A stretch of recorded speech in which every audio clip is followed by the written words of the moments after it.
تھے کبھی جس کے قدم ہنگامہ خیز، اب فقط عزلت گزینی میں ہے تیز۔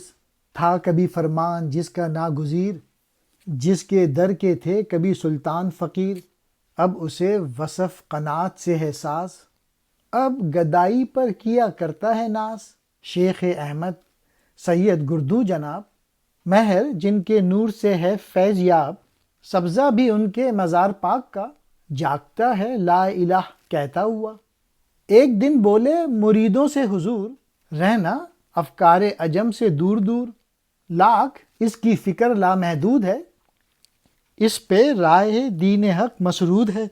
قول اس آقائے ملت کا نہ بھول، رمز بھائی اس نصیحت کو نہ بھول، فکر کی نسبت عرب سے چاہیے، تاکہ مسلم اصل میں مسلم بنے۔ وہ کہ جس کے قدموں نے سینکڑوں مارکوں کے نقشے کھینچے، بڑے بڑے مارکے مارے، اب اس نے تنہائی میں اپنے پاؤں توڑ لیے۔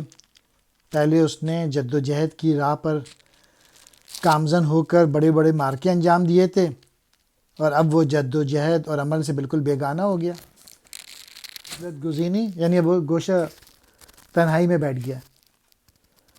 اور وہ کہ جس کے فرمان پر دنیا کے لیے عمل کرنا لازمی تھا، اور سکندر و دارو جیسے بڑے بڑے بادشاہ اس کے در کے فقیر تھے، یعنی اس کے مقابلے میں بڑے بڑے بادشاہوں کی کوئی حیثیت نہیں تھی۔ اب اس کی کوشش نے قناعت سے موافقت کر لی، یہاں تک کہ وہ کشکول اور گدائی پہ فخر کرنے لگا۔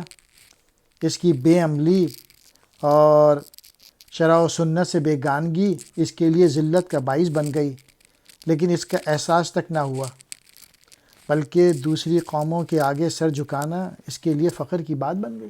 شیخ احمد رفاعی جو پیشوا تھے اور جن کا آستانہ آسمان کی سی عظمت والا تھا، اور ان کا باطن روشن تھا کہ سورج بھی اس سے روشنی حاصل کرتا تھا، اور وہ پھول جو ان کے پاک مزار کو ڈھانپتے ہیں وہ لا الہ کا ورد کرتے ہیں، ان کی خاک سے پھوٹ کر اگتے ہیں، گویا اللہ تعالیٰ پر ان کو پکا اور پختہ ایمان تھا، اور ان کا اثر ان کی خاک تک پہنچا ہوا تھا۔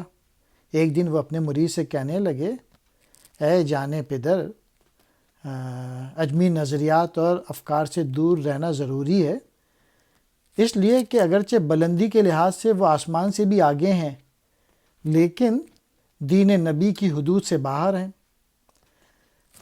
سو اے بھائی، یہ نصیحت ذرا غور سے سن، اور یہ جو پیشوا نے ملت کو جو نصیحت کی اسے کان لگا کے سن۔